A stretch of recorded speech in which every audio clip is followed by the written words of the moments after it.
and San Benito. Hope you've been having a great Saturday.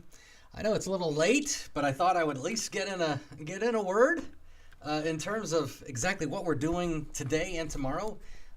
We're continuing God Speaks, and I know tomorrow is a big football day, and we've been getting ready for that.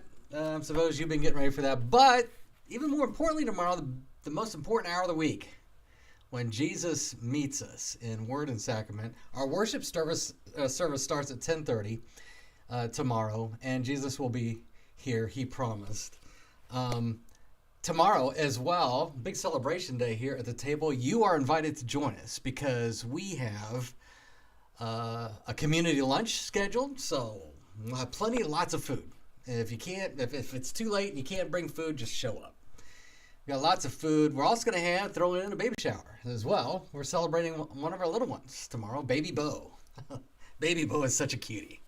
I love that guy. Anyway, Baby Bo, we'll be celebrating him tomorrow with a baby shower, but it's also community lunch. Again, even if you've never been to the table, you are invited. Just join us. Be a part of our big celebration here. Be a part of our worship service at the table. We have been making our way through God Speaks. We're continuing our God Speaks tomorrow. We'll be talking about what it means to educate ourselves in righteousness, what it means to educate ourselves in the gospel, training in the gospel, training in righteousness. That's tomorrow here at the table. Today is day 20 of God Speaks. Allison and Zach Zender have done a great job putting this together. By the way, again, never too late. A 30-day challenge to read your Bible.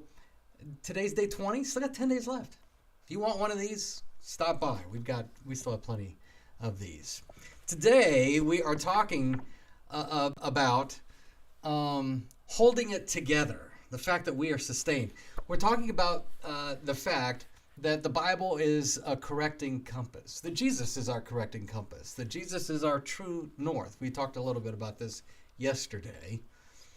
And when we talk about orienting our lives around Jesus, we have to remind ourselves that, yes, he's the creator of the world. And because he's the creator of the world, he sustains the world by his word. There are so many verses that we could go to for this. Allison and Zach have chosen a great one. It's one of my favorite passages, Colossians chapter 1. I have always loved Colossians chapter 1 and what Paul is saying to the church at Colossae. The church at Colossae has got some problems. I happen to think that their main problem, their big problem, and the overwhelming problem in Colossae, where he's writing, is just the good old-fashioned self-righteousness of the Judaizers. You can't get away from it. He wrote the letter of Romans to the congregation in Rome about this. The Galatians letter is about this. The Philippians letter has this going. Ephesians certainly has this going on. All these different letters that the great missionary Paul wrote, Colossians is one of them. Colossians chapter 1. What do we have to remind ourselves when the world goes sideways? When your world starts to feel unglued, what do? When the schedule is chaos, when everything feels overwhelming, and relationships in the middle of it all are starting to feel strained, what do? What do we remind ourselves of and about? Colossians 1 has a great picture of this because it's both cosmic, it's big, it's huge, but then it gets really personal. And again, this is why I love it so much. But Colossians 1:15-20, I encourage you, get your New Testament, look up Colossians, go to the first chapter, read verses 15 through 20. It actually started a little bit earlier than that, but 15 through 20 is this little section. It might even be a hymn. It's quite possible this was a hymn of the early church. So many people think that it was, because it just kind of reads this way. But in Colossians 1:17, Paul says that he, Jesus, is before all things, and in him all things hold together. In him, all things hold together. And then the very next breath, and he is the head of the body, the church. Now he's doing something there.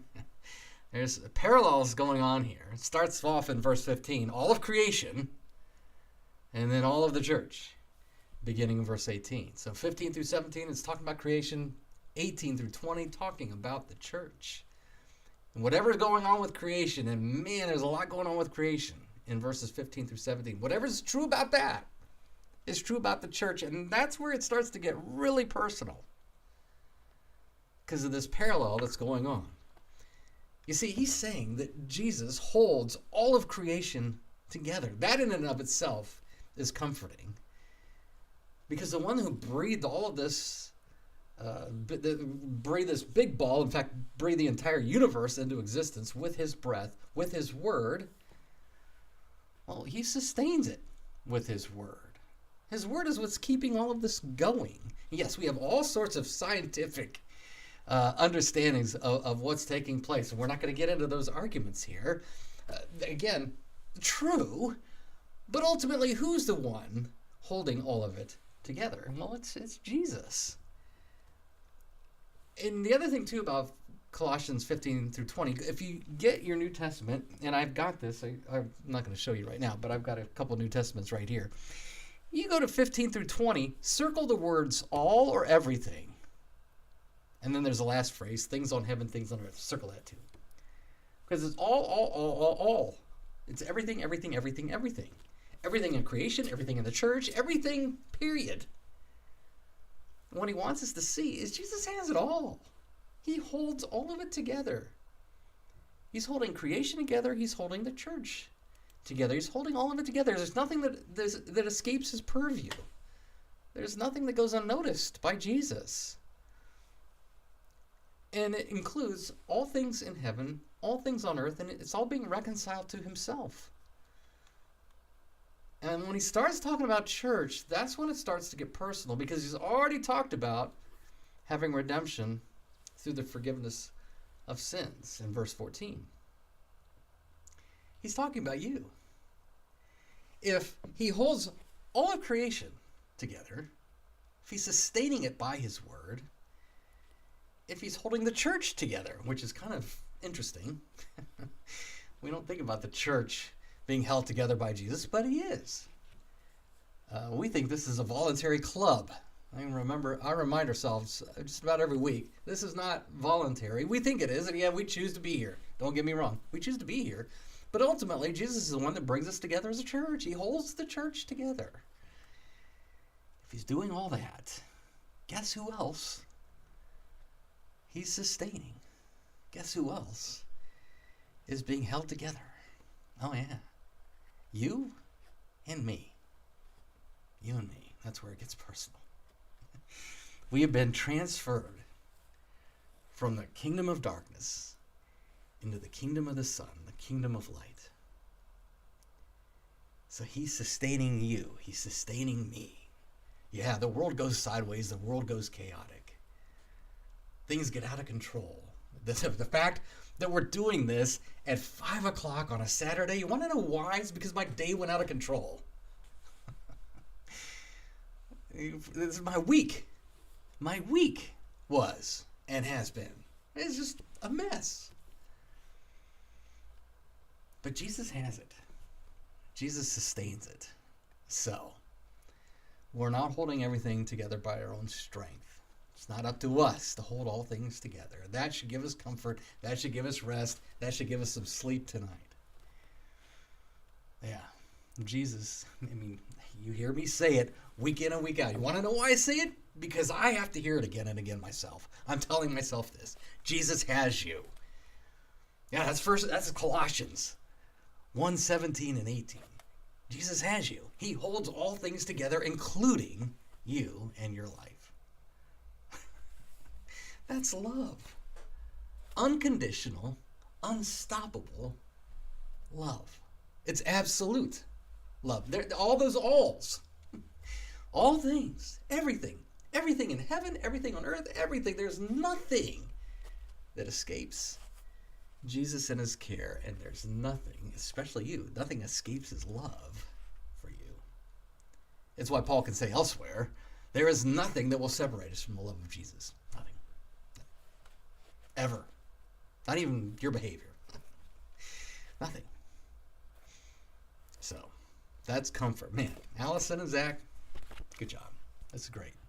I love talking about this. We'll be talking more about this tomorrow. Tomorrow's going to be great here at the table. I can't wait.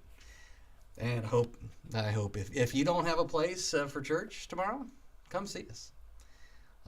It's going to be great. So until next time, here we go. Until next time, I'm just going to remind ourselves, no matter what you're doing this evening, no matter what game you're preparing for tomorrow, no matter what you're doing throughout this weekend, even when the world and life goes chaotic and goes south, remember this, that Jesus unconditionally, unstoppably, and absolutely loves you. He does. Jesus always has you. Have a great Saturday evening.